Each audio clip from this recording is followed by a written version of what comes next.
اللهم أعتق رقابنا من النار ورقاب أزواجنا من النار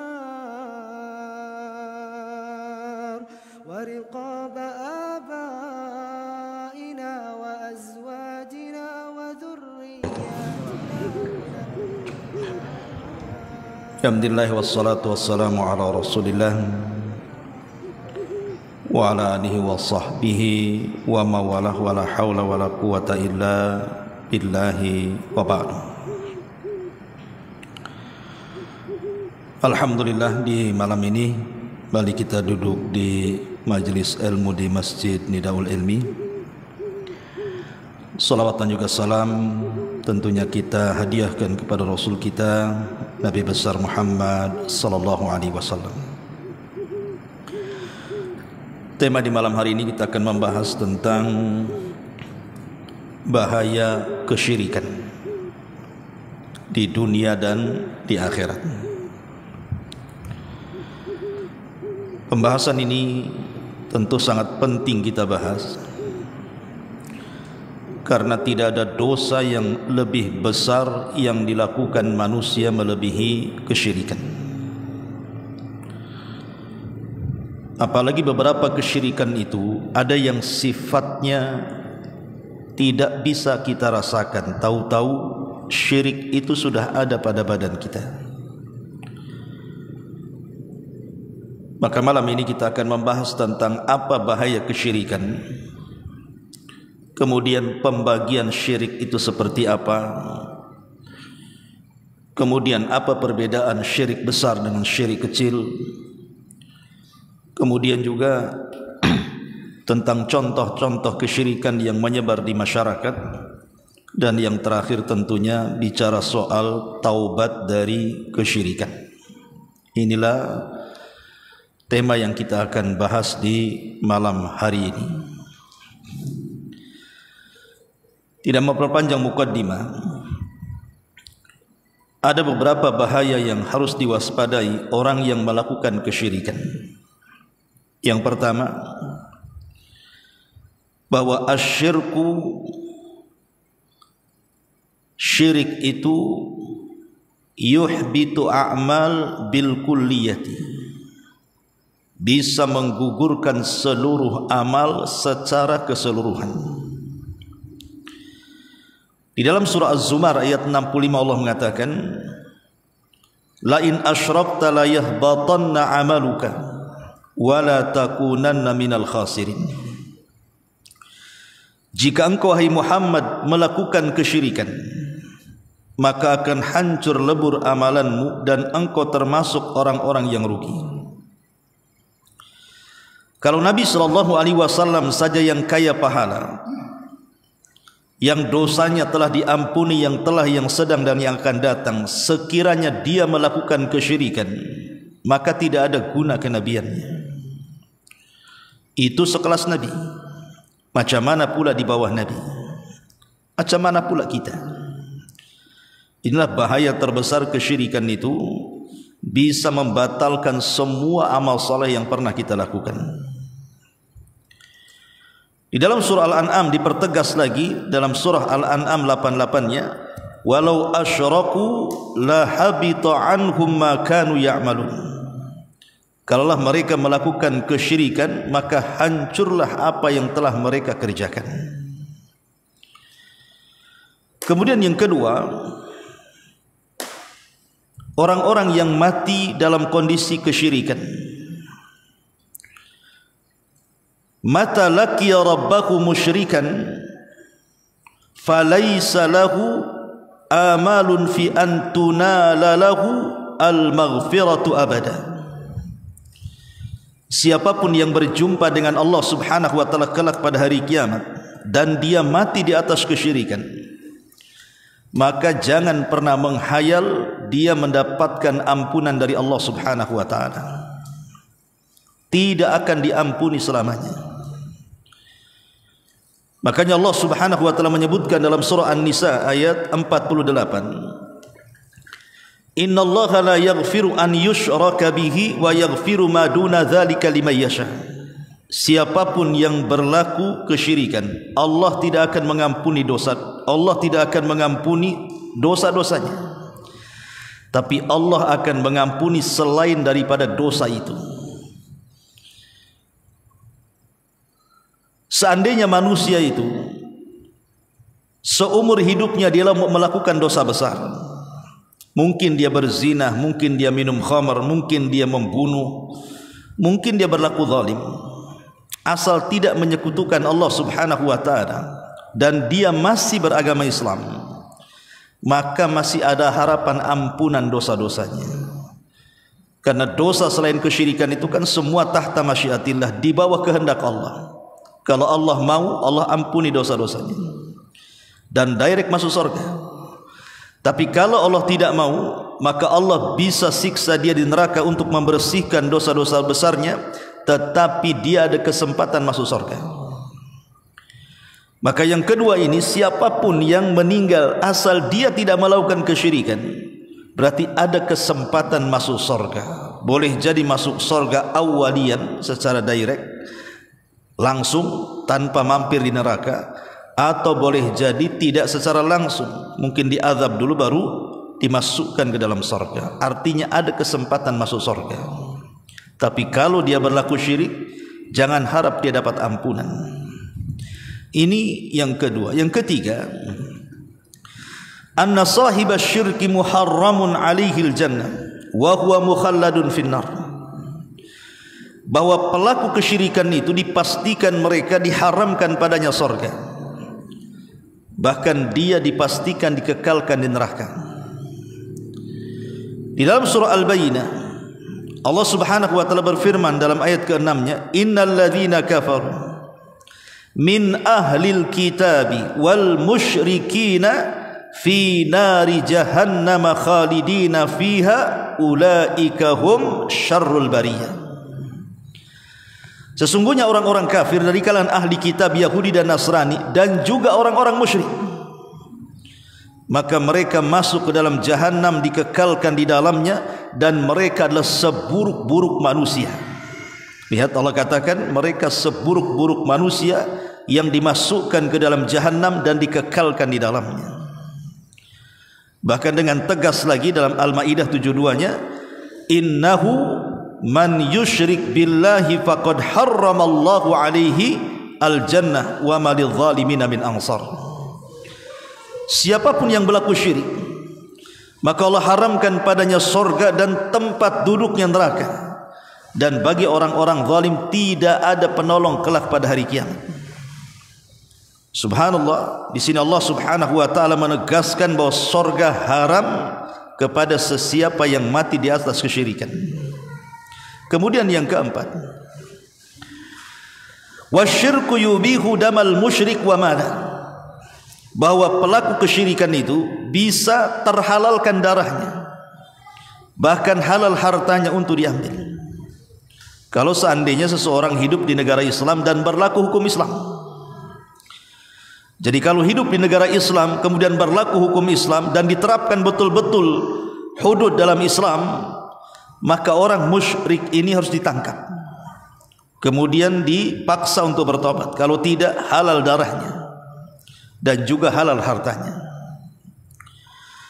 Ma'asyiral muslimin wal muslimat rahimakumullah. Kemudian, dan itu sebagaimana hadis Nabi sallallahu alaihi wasallam yang ma'ruf, bahkan dicantumkan dalam kitab Arba'in Nawawi, umirtu an uqatilan nas hatta yashhadu an la ilaha illallah wa anna Muhammadar Rasulullah.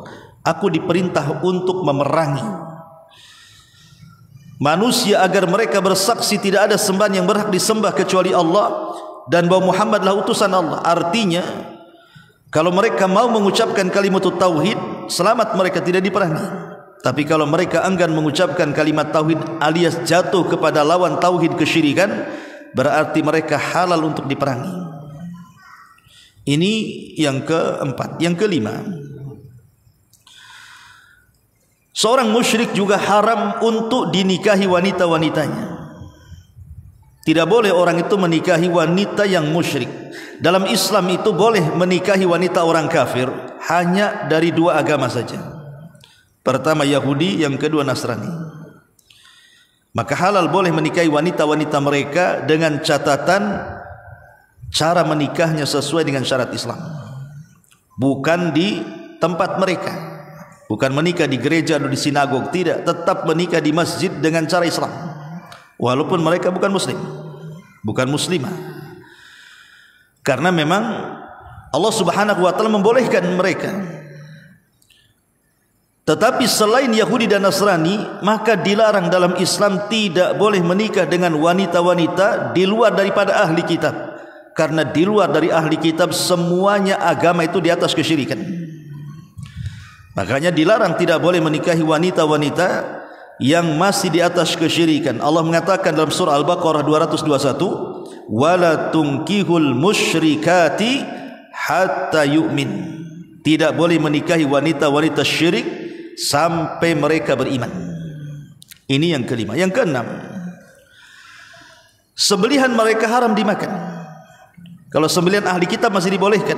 Jadi kalau ada Yahudi Nasrani menyembelih binatang dengan catatan dia tidak menyebut nama Isa atau Uzair, tetap menyebut nama Allah dan disembelih dengan cara yang benar, digorok lehernya, maka halal sembelihannya walaupun yang menyembelih ahli kitab. Tetapi kalau yang menyembelih binatang itu orang musyrik, maka tidak boleh menyentuh sembelihannya karena haram hukumnya. Jadi kalau umpamanya antum dikirim daging, makanan yang berkuah, daging-dagingan dari tetangga, dan jelas-jelas tetangga ini bukan Yahudi, bukan Nasrani, mereka di luar agama daripada ahli kitab, jangan dimakan sembelihan, jangan dimakan, buang saja. Ya, untuk menghargai mereka terima, kemudian jangan dimakan karena haram hukumnya memakan sembelihan mereka. Ini yang keenam. Yang ketujuh, kalau seandainya man mata musyrika, barang siapa yang mati di atas kesyirikan, fa innahu la yarithu wa la yurath, mereka tidak mewarisi hartanya dan tidak berhak mendapatkan warisan. Mereka tidak berhak mewarisi ataupun mendapatkan warisan. Pamannya ayahnya musyrik, anaknya muslim. Ayahnya musyrik meninggal, maka harta warisan ayahnya tidak bisa diambil anaknya. Atau sebaliknya, anaknya musyrik, bapaknya pula muslim, meninggal anaknya, bawa harta, tidak bisa mewarisi kekayaan anaknya, tidak bisa mewarisi dan tidak bisa diwarisi. Karena ada hadis Nabi SAW mengatakan, la yarithul muslimul kafir walal kafirul muslim. Tidak boleh mewarisi seorang muslim harta orang kafir ataupun sebaliknya. Dan seorang yang musyrik jelas kafir. Ini yang ketujuh. Yang kedelapan, man mata musyrikan fala yughassal wala yukaffan wala yusalla alaihi wala yustaghfar lahu wala yutaraham alaihi wala yuqbar fi maqabiril muslimin. Kalau dia mati di atas kesyirikan, tidak boleh dimandikan, tidak boleh dikafankan, tidak boleh disolatkan, tidak boleh didoakan ampunan, tidak boleh juga dikuburkan di pekuburan kaum muslimin. Mereka kuburannya sendiri. Lihat konsekuensi orang-orang yang melakukan kesyirikan. Karena sekelas Nabi SAW saja pernah memintakan ampun kepada Allah akan dosa-dosa Abu Talib pamannya, yang sudah merawat Rasul dari usia 8 tahun sampai menikah dengan Khadijah, sampai diangkat jadi Nabi, bahkan membela agama Nabi. Tapi karena Abu Talib mati di atas kesyirikan, dia tidak mau mengucapkan kalimat tauhid, maka Nabi sebagai balas jasa ingin memintakan ampun akan dosa-dosa pamannya Abu Talib. Tapi Allah tolak dengan menurunkan ayat surah At-Taubah ayat 113. Maka nalin nabi walladzina amanu an yastaghfiru lil musyrikin walau kanu ulil qurba. Tidak layak bagi seorang nabi dan orang-orang yang beriman untuk memintakan ampun kepada Allah akan dosa-dosa orang musyrik walaupun mereka kerabat dekat. Turun surah At-Taubah ini menghentikan Rasul untuk memintakan ampun kepada pamannya. Karena orang musyrik kemudian meninggal dan dia tidak bertobat, maka tidak berhak dimandikan, dikafankan, disolatkan, bahkan dimintakan ampun, bahkan tidak boleh kita katakan tarahum, dan tidak boleh dikuburkan di pekuburan kaum muslimin. Ini yang nomor 8. Yang nomor 9, seorang yang musyrik itu yuhramu nikmatai al-amni wal ihtida, diharamkan padanya 2 nikmat besar di dunia. Pertama keamanan, dan yang kedua petunjuk.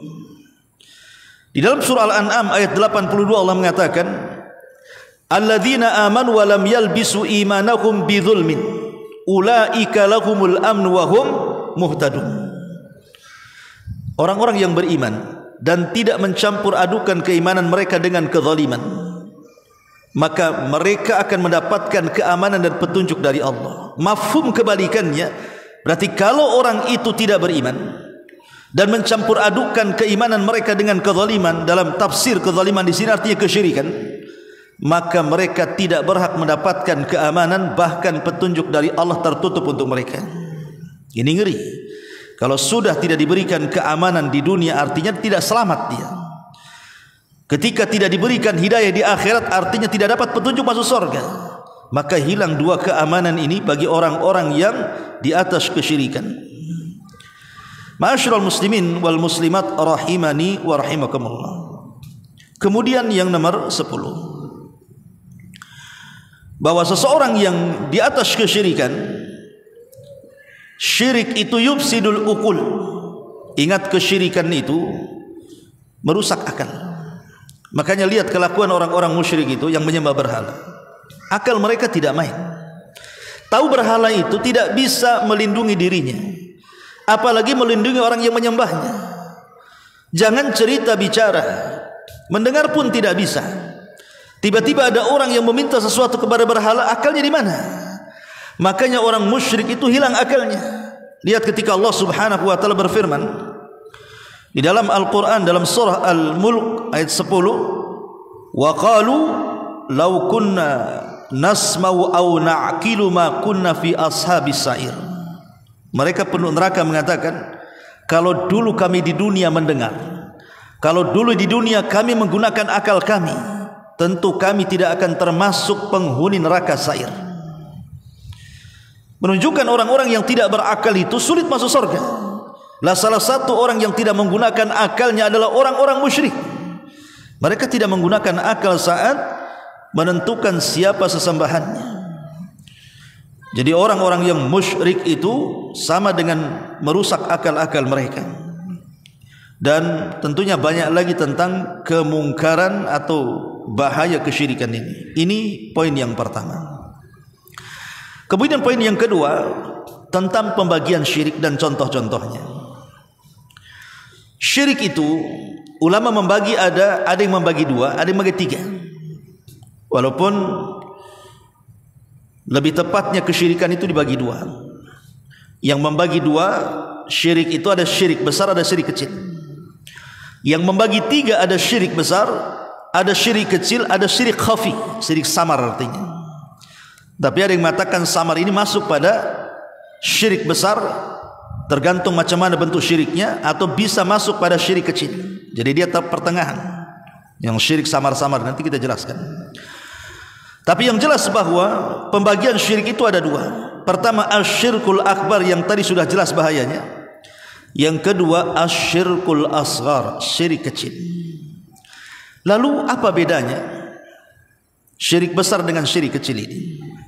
Ada 5 yang membedakan antara syirik besar dengan syirik kecil. Pertama, bahwa syirik besar ini dosa yang tidak akan pernah diampuni Allah selamanya sampai dia bertobat. Tapi kalau syirik kecil ini masih diperselisihkan.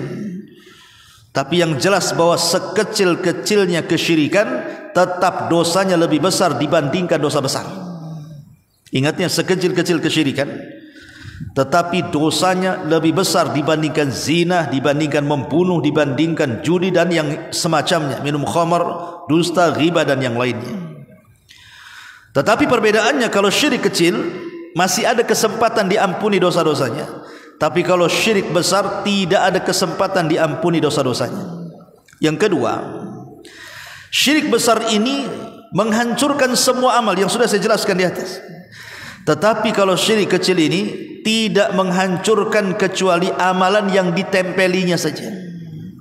Jadi kalau syirik besar ini dipastikan habis amalannya.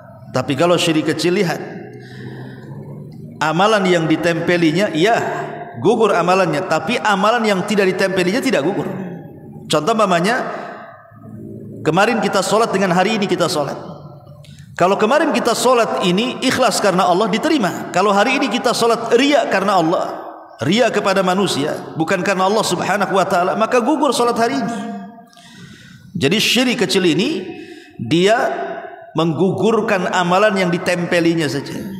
Ini yang kedua. Yang ketiga, syirik besar ini bisa mengeluarkan pelakunya dari Islam.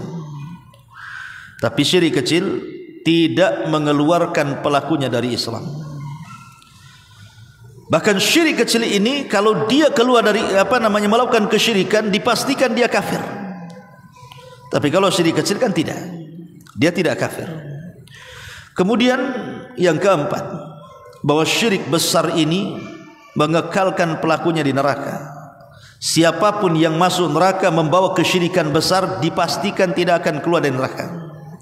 Tapi kalau syirik kecil, ada kesempatan dia masuk surga. Walaupun harus lama di neraka, tetapi ada kesempatan masuk surga, karena dia masuk pada dosa-dosa besar yang berada di bawah kehendak Allah subhanahu wa ta'ala.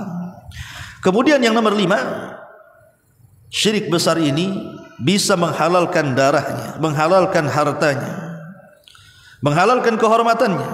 Tapi kalau syirik kecil tidak, dia tetap masuk dalam dairatul Islam, dia tetap masuk dalam Muslim, cuman dia melakukan kesyirikan yang disebut dengan syirkul asghar. Inilah 5 perbedaan antara syirkul akbar dengan syirkul asghar di sini.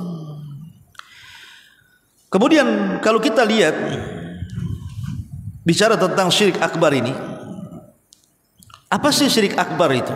Syirik besar itu, ulama mengatakan definisinya adalah an yasrifa li ghairillahi ma huwa mahdhu haqqillahi azza wa jal min rububiyyatihi wa uluhiyyatihi wa asma'ihi wa sifatihi.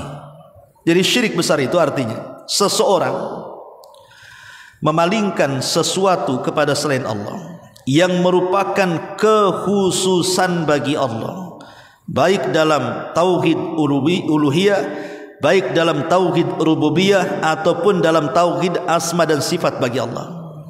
Saya ulang. Jadi syirik besar itu memalingkan sesuatu yang sesuatu ini adalah kekhususan bagi Allah, makhluk tidak punya. Tapi kemudian kita ambil kekhususan yang khusus bagi Allah diberikan kepada makhluk.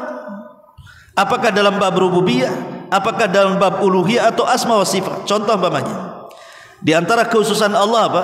Menciptakan, memberikan rizki, mengatur. Itu dalam bab rububiyah. Kita yakin bahwa tidak ada yang menciptakan kecuali Allah, tidak ada yang mengatur kecuali Allah, tidak ada yang memberikan rizki kecuali Allah. Ini kekhususan Allah, tidak ada yang sanggup melakukannya. Tiba-tiba kita ambil kekhususan Allah ini, kita diletakkan di Nyi Roro Kidul umpamanya. Oh, Nyi Roro Kidul itu bisa mengatur lautan, makanya harus kita persembahkan kepala kerbau untuk Nyi Roro Kidul. Nah, ini kesyirikan, syirik besar namanya. Kenapa? Karena mengatur walaupun sebagian kecil lautan itu tidak ada yang bisa kecuali Allah. Dia sudah mengambil kekhususan Allah diberikan kepada makhluk. Ah, ini syirik besar namanya. Karena definisinya mengambil sesuatu yang merupakan kekhususan bagi Allah yang tidak bisa dikerjakan makhluk, diambil, diklaim oleh makhluk bahwa dia sanggup melakukannya, padahal tidak sanggup. Ya. Maka atau umpamanya datang ke kuburan, kemudian meminta rizki di situ, atau meminta keturunan. Tidak ada yang bisa memberikan keturunan kecuali Allah. Adapun kemudian makhluk sekalipun dia orang soleh, wali sekalipun, dia tidak bisa memberikan keturunan. Tiba-tiba kita datang ke kuburan meminta, ya wali fulan, saya sudah menikah lama, tolong berikan keturunan. Ini syirkul akbar, syirik besar. Kenapa? Karena memberikan keturunan itu hak Allah. Kenapa pula diberikan kepada makhluk? Lah, itu namanya memalingkan sesuatu yang merupakan kekhususan bagi Allah diberikan kepada makhluk. baik dalam bab rububiyah ataupun uluhiyah. Uluhiyah contohnya Salat, puasa, zakat, haji dan ibadah-ibadah yang lain itu tidak boleh dipalingkan kecuali kepada Allah. Kalau kita memalingkan sesuatu ibadah kepada selain Allah, berarti dia telah melakukan kesyirikan dengan syirkul akbar. Kenapa? Karena ibadah itu kekhususan bagi Allah. Kalau kita palingkan kepada selain Allah, berarti kita melakukan syirkul akbar. Ini dalam bab uluhiyah. Atau dalam bab asma wa sifat, nama-nama dan sifat-sifat Allah subhanahu wa ta'ala, memalingkan nama kepada selain Allah yang merupakan kekhususan bagi Allah subhanahu wa ta'ala. Nama-nama Allah yang sudah kita kenal 99 nama. Allah itu zat yang maha hidup. Tiba-tiba ada yang mengaku bahwa ada orang yang tidak akan pernah mati. Dari mana tidak akan pernah mati? Kalau orang mengklaim dirinya tidak akan pernah mati seperti Allah, seperti Tuhan, syirik dia. Karena kehidupan itu yang langgeng hanya Allah subhanahu wa ta'ala. Allah tidak pernah didahului dengan kematian, dan Allah tidak mungkin diakhiri dengan kematian. Allah itu senantiasa dan akan senantiasa zatnya hidup. Ini contohnya, dan banyak contoh-contoh yang lain ya. Makanya dahulu ada seorang penyair kondang namanya Al-Mutanabbi. Ketika dia punya anak, anaknya dikasih nama Allah. Anak itu namanya Allah. Siapa nama anakmu? Allah katanya. Dikafirkan para ulama. Kurang ajar, masa kasih nama anaknya Allah coba. Ma'asyiral muslimin yang dimuliakan Allah subhanahu wa ta'ala, ini diantara definisi syirkul akbar. Lah syirik akbar sendiri terbagi menjadi dua. Ada yang sifatnya zahir, nampak. Ada yang sifatnya batin, tersembunyi atau terselubung. Adapun yang tampak ma'ruf, seperti para penyembah berhala. Mereka terang-terangan menyembah berhala-berhala mereka, menyembah patung-patung mereka, menyembah sonam-sonam mereka, jelas ya. Atau orang-orang yang datang ke kuburan meminta-minta di kuburan, itu kan jelas tuh, nampak oleh kedua mata kita. Tapi terkadang ada syirik itu yang sifatnya tersembunyi, seperti syiriknya orang-orang yang al-mutawakkilin, kata para ulama, dicontohkan kasyirkil mutawakkilin, seperti orang-orang yang syirik dalam bab tawakal. Tawakal tidak boleh diberikan kecuali kepada Allah. Tapi ada orang-orang yang bertawakal kepada makhluk. Ada orang-orang yang bertawakal kepada makhluk kan. Kalau dipecat oleh perusahaannya, wah kayak kiamat. Sehingga tidak mau sholat, tidak mau apa, pokoknya frustasi, seolah-olah Tuhannya itulah perusahaannya. Padahal terkadang orang keluar dari perusahaan, entah dipecat, PHK atau mengundurkan diri, siapa tahu ada rezeki yang jauh lebih baik kan. Tapi banyak orang-orang yang menuhankan perusahaan, ketika dipecat itu kayak kiamat. Akhirnya lemes hidupnya, putus asa, bahkan meninggalkan ibadah-ibadah. Masalah ikhwatu fillah muliakan Allah azza wajalla ya. Itu berarti tawakalnya bukan kepada Allah, tapi kepada perusahaan, atau mungkin kepada pejabat, atau mungkin kepada manusia, atau mungkin kepada benda-benda dan begitu seterusnya. Ini syirik akbar yang sifatnya apa? Tidak nampak, karena kan dalam hati. Tawakal kan dalam hati. Nah ini juga bisa terjerumus kepada syirkul akbar.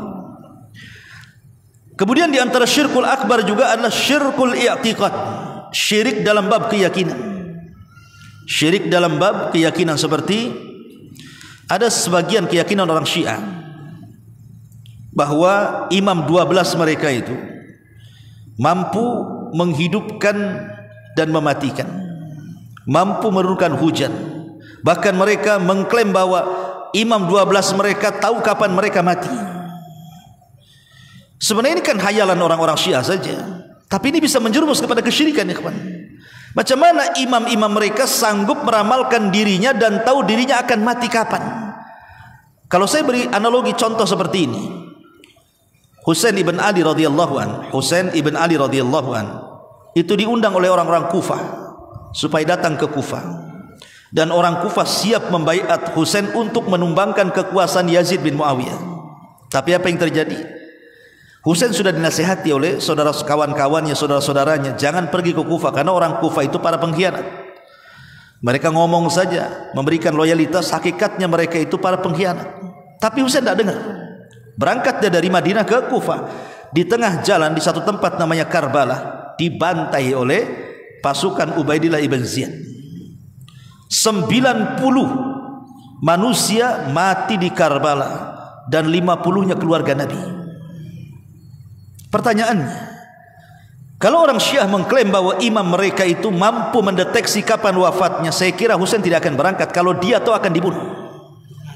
Saya yakin tidak akan berangkat kalau dia tahu akan dibunuh, kan?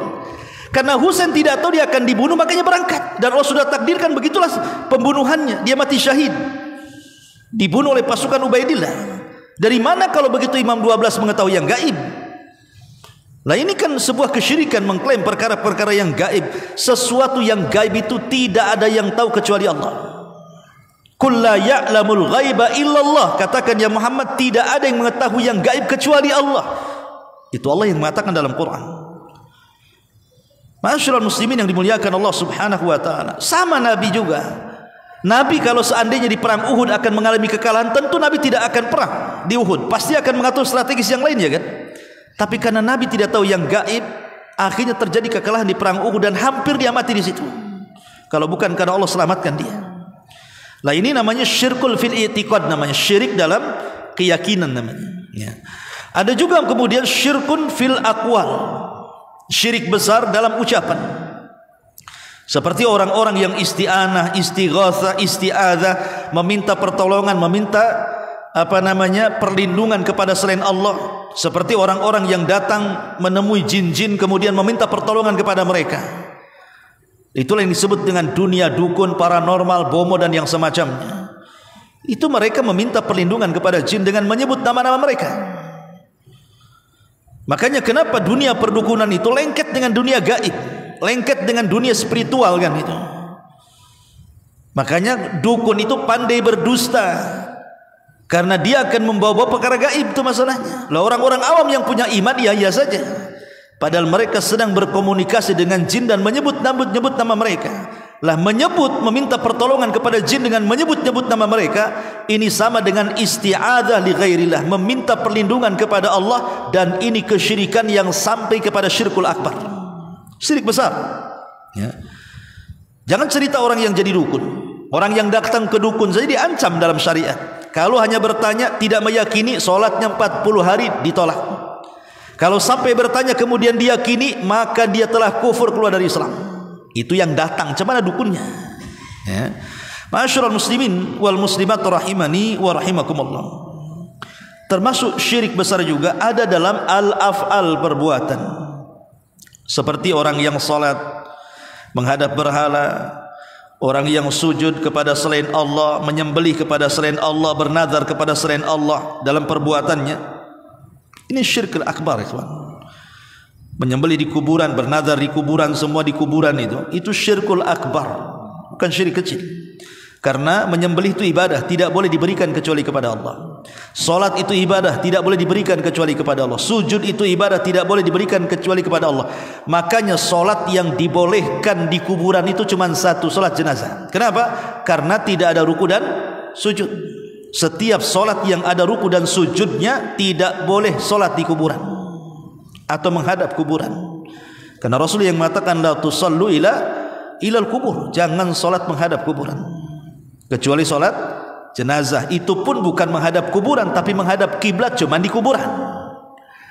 Jadi contohnya seperti ini, umpamanya ada keluarga meninggal, kita masih di Padang, di Jawa, di Sumatera atau di mana, orang tua meninggal, pas datang sudah dikuburkan kemarin, maka kita boleh datang ke kuburan kemudian solat di samping kuburan, dibolehkan, tapi jangan menghadap kuburan, menghadap kiblat. Tapi solat jenazah, karena kenapa dibolehkan solat jenazah di areal kuburan? Karena dia tidak punya ruku, tidak punya sujud, dan ruku dan sujud tidak boleh diberikan kecuali kepada Allah. Ma'asyiral muslimin wal muslimat rahimani wa rahimakumullah. Dan banyak contohnya, nanti kita akan berikan contoh lanjut. Kita masuk pada pembagian syirkul asghar, syirik kecil. Syirik kecil ini memang definisinya selain daripada syirkil akbar, ya syirik kecil. Tapi apa definisinya syirik kecil ini? Memang dijelaskan bahwa setiap kesyirikan yang tidak sampai mencapai had syirkul akbar, maka dia syirkul asghar. Tapi kan definisi seperti ini akan sulit dipahami. Setiap yang bukan syirik besar maka syirik kecil. Iyalah kan itu logika seperti itu. Kalau bukan syirik besar berarti syirik kecil kan. Maka sangat sulit mendefinisikan syirik kecil itu. Tetapi syirik kecil ini ada yang memang ditegaskan oleh Rasul bahwa dosa ini termasuk syirik kecil atas lisan Nabi. Contoh mamanya, Nabi SAW mengatakan, akhwafa ma akhafu alaikum asyirkul asghar. Sesuatu yang paling aku takutkan dan paling aku khawatirkan kepada kalian kalau kalian terjerumus kepada syirik kecil. Rasul menyebutkan syirik kecil, langsung menyebutkan syirik kecil. Kemudian sahabat bertanya, apa itu wahai Rasul yang kau takutkan dari syirik kecil itu? Maka Rasul mengatakan, ar-riya, orang yang berlaku riya, beribadah bukan karena Allah tapi karena manusia. Tapi riya sendiri bisa masuk pada syirkul akbar, bisa masuk pada syirkul asghar. Kalau memang seseorang itu memang kehidupannya hanya untuk riya saja, itu bukan syirik kecil, itu masuk syirik besar. Contoh mamanya, ada seorang mu'alaf, dia masuk ke dalam Islam itu bukan karena ingin mengambil hidayah, tapi karena ingin riya.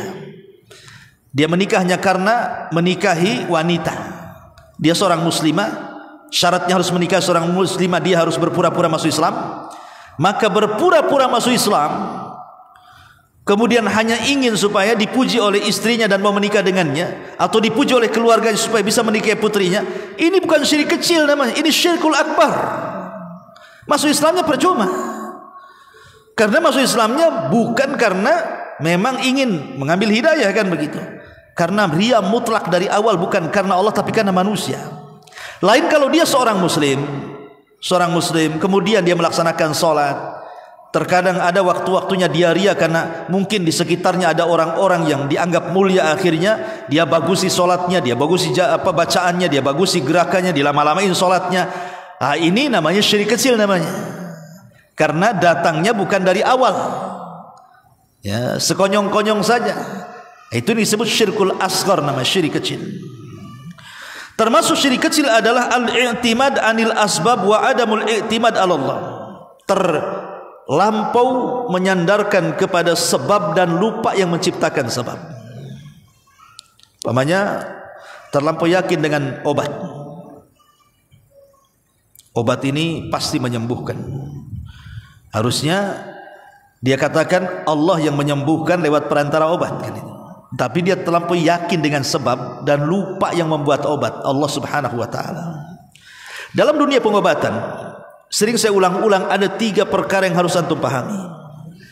Dalam dunia pengobatan itu harus ada 3 perkara yang harus dipahami. Pertama, ada obat itu secara nas Quran dan sunnah memang dia obat, makan.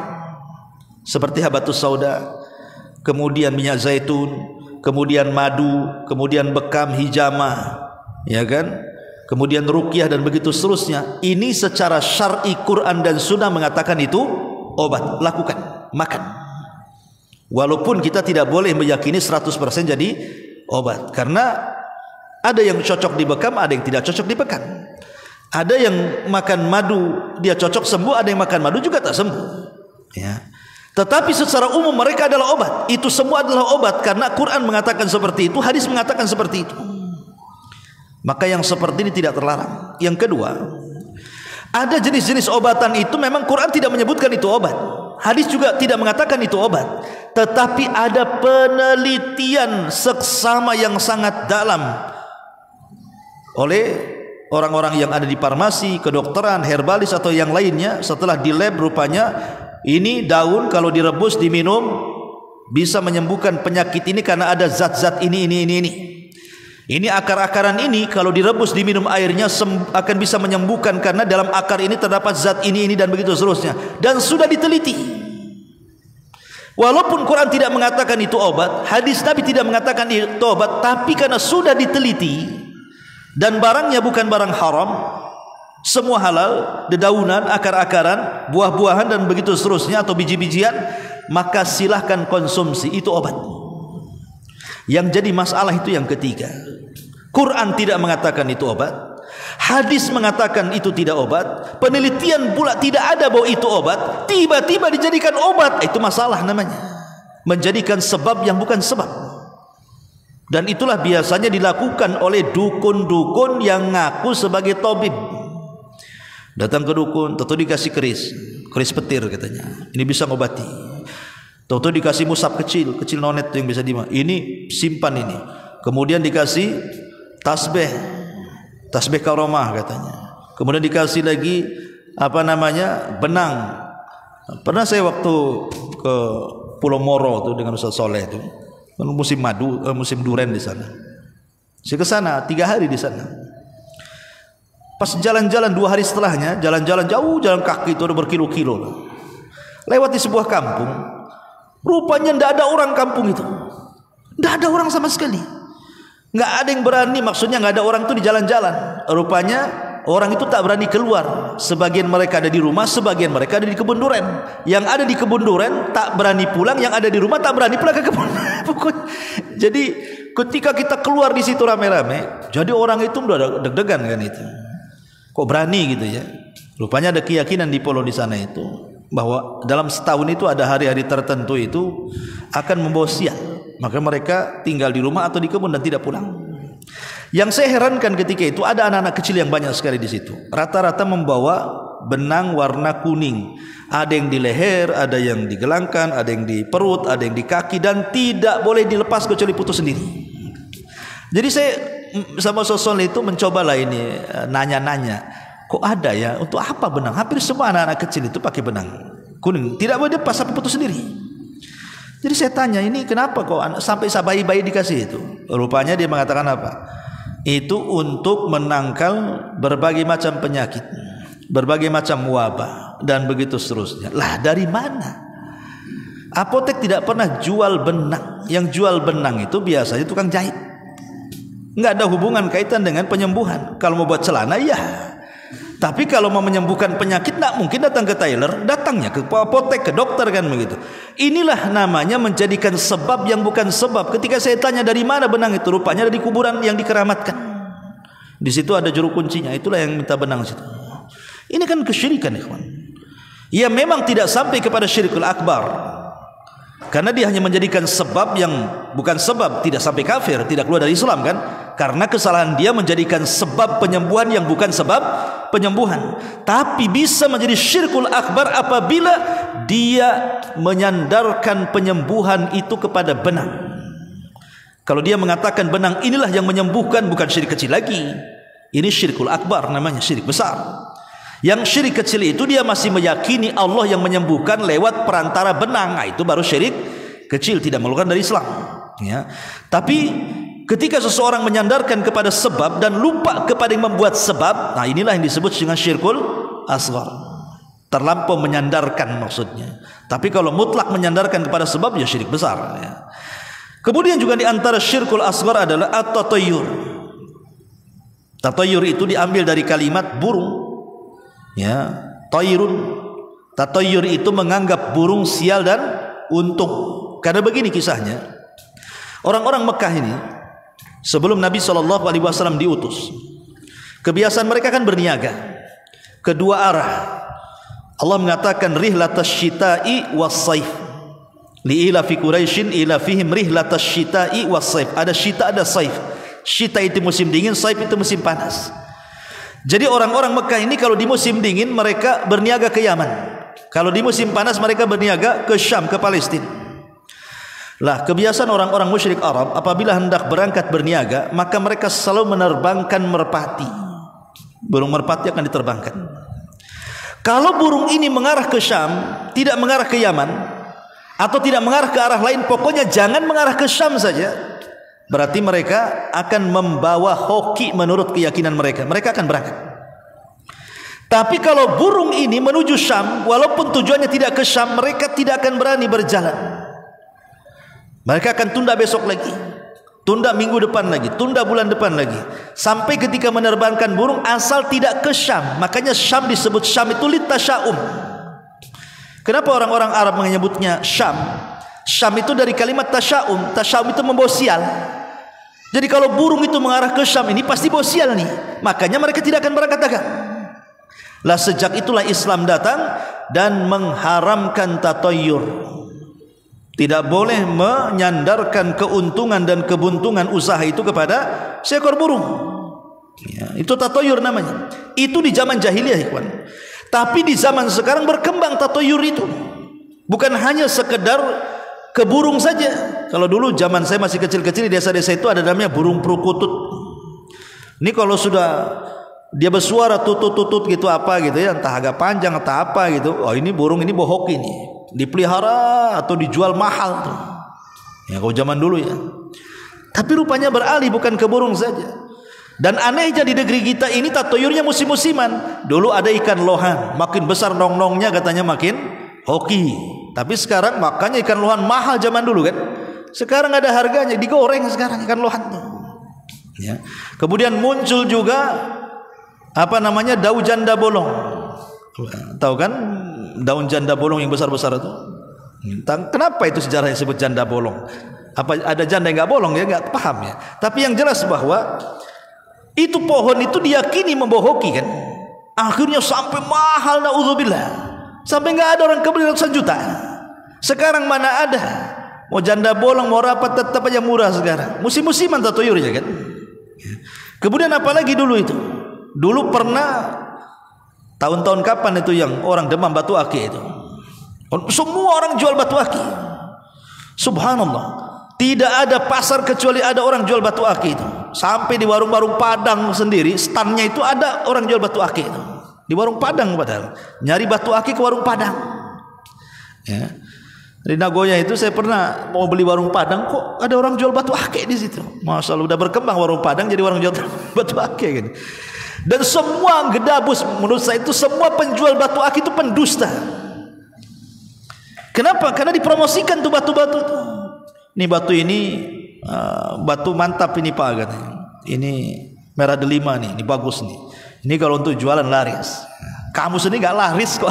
Padahal kamu yang jual itu batu itu. Memang orang-orang jualan jimat itu semua pendusta.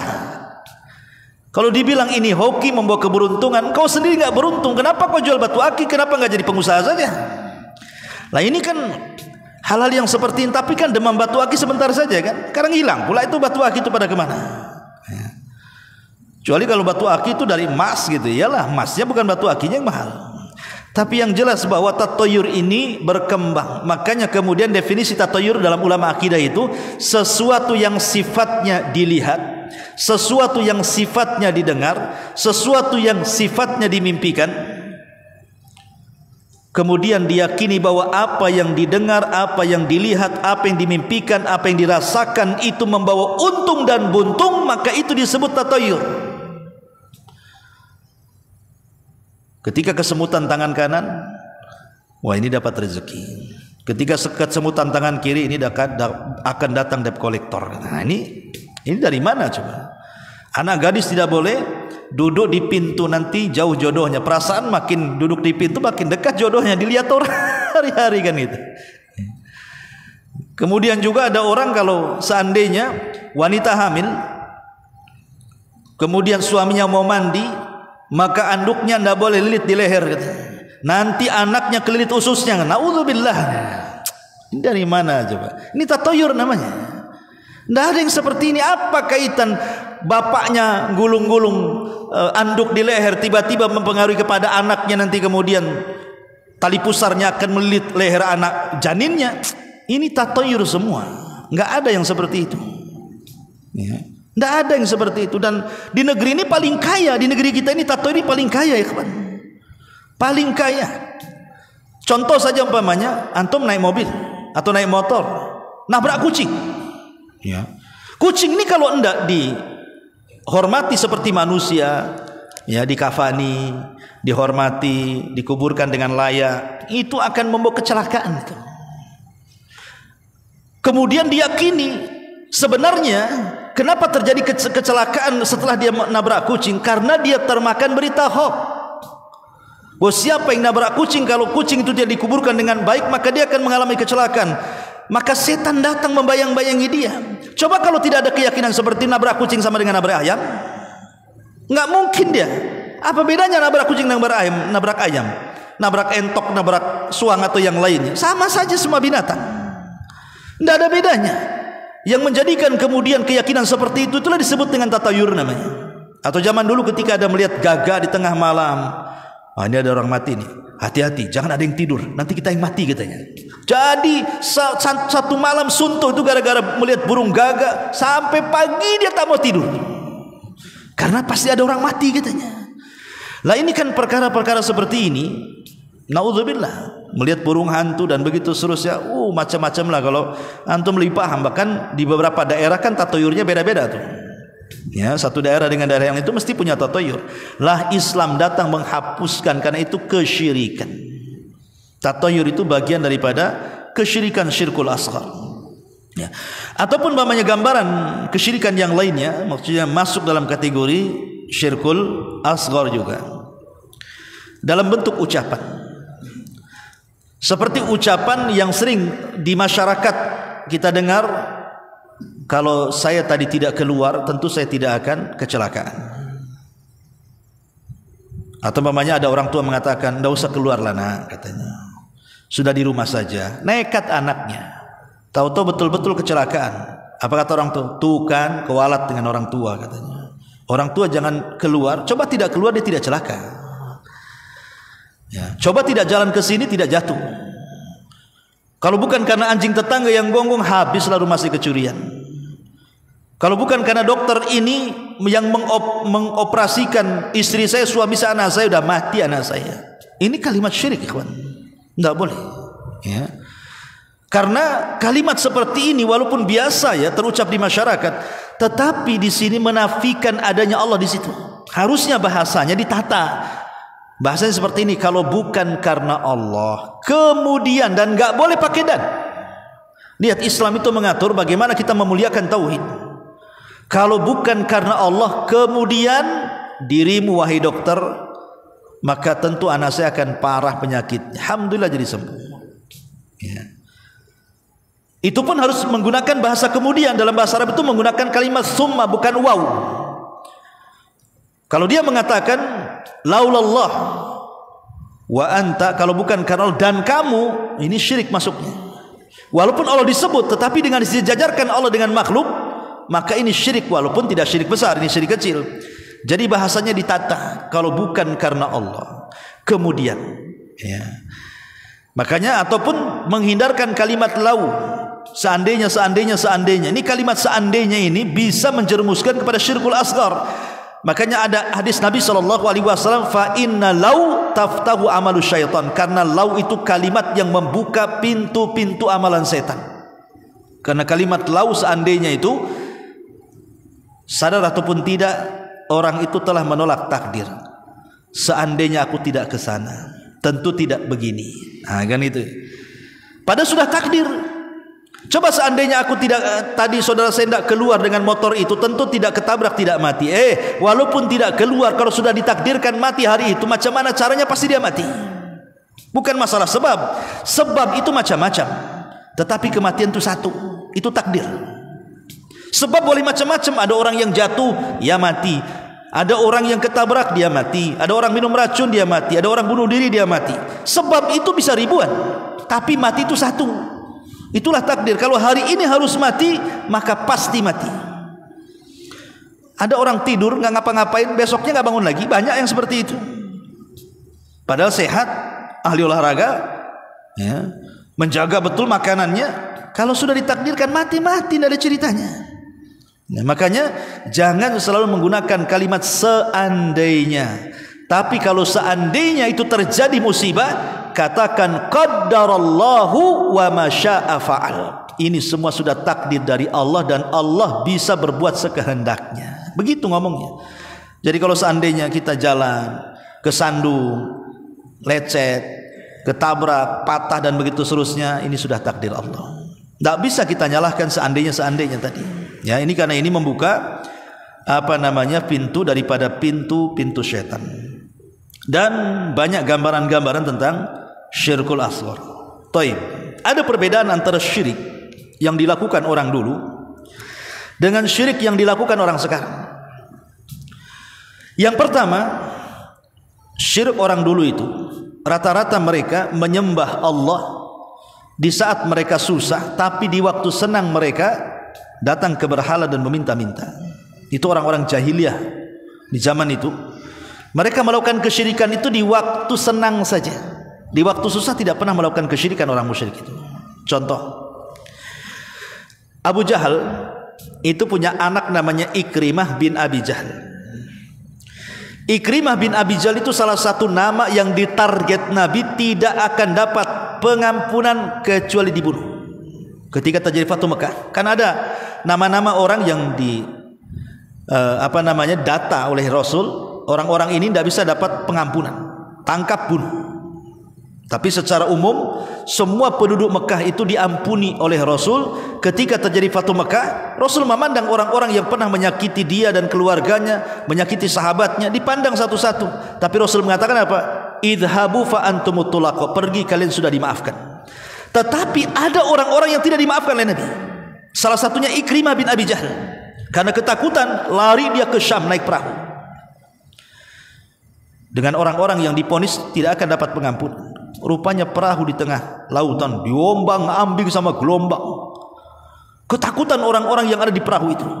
Salah satu di antara orang yang di perahu menasihati, kalau kita tidak meminta pertolongan kepada yang di langit, maksudnya Allah Subhanahu wa taala, tentu kapal kita akan karam. Maka kita harus berdoa kepada dengan cara ikhlas, minta supaya kita diselamatkan. Lah di situ Ikrimah bin Abi Jahal mendengar dan mengatakan, ya Rabb, kalau memang engkau adalah Tuhanku dan apa yang didakwahkan Muhammad itu benar katanya, dan kau selamatkan hari ini, ku janji aku akan datang menemui Muhammad dan aku akan masuk Islam. Subhanallah, akhirnya Allah takdirkan selamat tuh kapal, balik lagi ke Mekah, selamat. Dari situlah Ikrimah sadar bahwa selama ini sesembahannya tidak ada gunanya. Dia datang kepada Rasul kemudian masuk Islam, dan baik keislamannya Ikrimah bin Abi Jahal itu. Sehingga Allah Subhanahu wa taala berfirman, fa idza raqibu fil fulki da'awullaha mukhlisina lahuddin falaman najahum idahum musyrikun. Apabila mereka berada di atas kapal kemudian diombang-ambing dengan bahtera yang sangat dahsyat, mereka pun berdoa ikhlas kepada Allah. Tapi ketika kapal diselamatkan, mereka melakukan syirik lagi. Dari sini menunjukkan bahwa orang-orang musyrik di zaman jahiliyah itu, kalau di waktu susah tidak ada yang datang ke Lata, Uzza, Manat, Hubal, tidak ada. Mereka langsung kepada Allah Azza wa Jalla. Makanya ada seorang namanya Husain, ayahanda daripada Imran ibn Husain. Dia tokoh dari tokoh-tokoh Ansor, masih musyrik. Ketika Rasul hijrah ke Madinah, berdialog Rasul dengan Husain, ayahanda daripada Imran ibn Husain itu. Wahai Husain, kata Rasul, berapa sebenarnya Tuhanmu itu? Kam adadu alihatika, berapa jumlah Tuhanmu itu, kata Rasul. Kata Husain, jumlah Tuhanku ada 7 katanya. Kemudian dia mengatakan, sittatun fil ardi wa wahidun fis sama. Yang 7 itu, yang 6 ada di bumi, yang 1 ada di langit katanya. Jadi mengakui ada Tuhan di langit 1, ada 6 Tuhan di bumi, Lata, Uzza, Manat, Hubal dan yang lainnya itu. Kemudian Rasul mengatakan, mana kuat, Tuhan yang 6 di bumi atau Tuhan yang 1 di langit katanya. Kata Husain, ya yang di langit lebih kuat.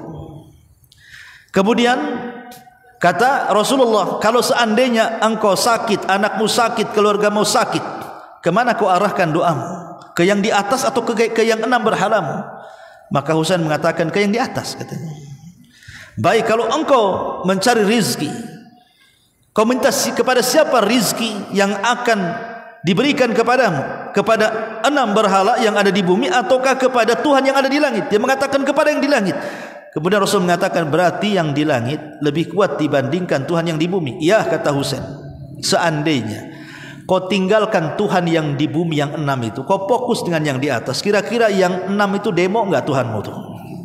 Kata Rasul, kira-kira dia akan mencelakakan kamu enggak? Tiba-tiba kemudian menyerang Tuhan yang di langit 1 tuh.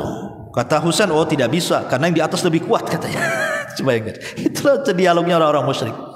Akhirnya kemudian setelah lama dialog dengan Rasul, diberikan logika-logika oleh Nabi SAW, masuk Islam dia.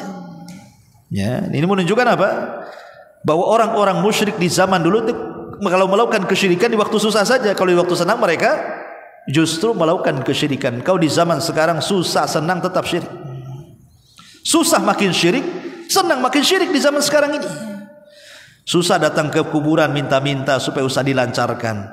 Usahanya sudah lancar, takut bangkrut, datang ke dukun. Dari kuburan ke dukun itu sama saja. Ke kuburan meminta-minta syirik. Setelah kaya takut kekayaannya hilang, datang ke bah dukun, syirik juga kan begitu. Ini makanya kenapa kesyirikan di zaman dulu lebih ringan dibandingkan kesyirikan di zaman sekarang. Ini satu. Yang kedua, kalau orang-orang dulu jahiliyah itu, mereka itu sesembahannya batu, pohon, makhluk-makhluk yang tidak punya dosa. Apa dosanya batu? Apa dosanya pohon? Tidak ada. Ya. Ataupun kalau memang menyembah orang-orang soleh yang sudah meninggal, memang jelas-jelas kesolehannya, bukan kaleng-kaleng kesolehannya. Memang mereka orang soleh, jadi jelas kesolehannya. Tapi kalau orang sekarang ini yang nyembah kuburan itu, tidak tahu ini kuburan ini dulu semasa hidupnya soleh, ketoleh, tidak tahu kita. Dia orang baik, orang fasik, kita tidak tahu. Yang jelas kata orang itu wali, itu kata orang. Ya, lah ini masalah kan begitu. Makanya orang dulu kesyirikannya lebih ringan dibandingkan kesyirikan di zaman sekarang. Yang ketiga, di zaman jahiliyah tidak ada keyakinan itu Allah masuk kepada tubuh manusia. Tidak ada. Orang jahiliyah tidak pernah mengatakan seperti itu. Hatta Abu Jahal, Abu Lahab, tidak ada yang mengatakan Allah itu menyatu dengan makhluk. Di atas kesyirikan dan kejahilian mereka loh ya. Tapi di zaman sekarang ada pula orang meyakini bahwa Allah itu bisa menyatu dengan makhluk. Dalam bahasa Jawa itu istilah manunggali kaula Gusti.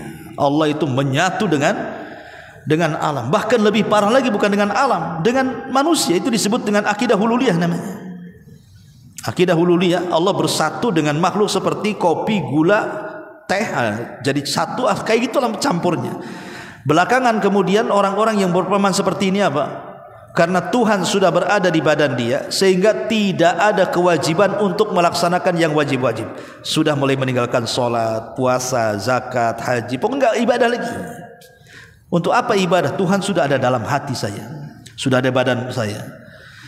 Ya, orang yang beribadah itu harus bagi mereka yang Tuhannya belum masuk ke badan gitu, masih di luar. Istilah dengan syariat. Kalau sudah tingkat ma'rifat beda, karena sudah masuk kan, enggak perlu lagi. Berdalil pula dengan Quran, wa'budullaha hatta ya'tiyakal yakin, sembahlah Allah sampai datang keyakinan. Berarti saya sudah yakin, tidak perlu menyembah Allah.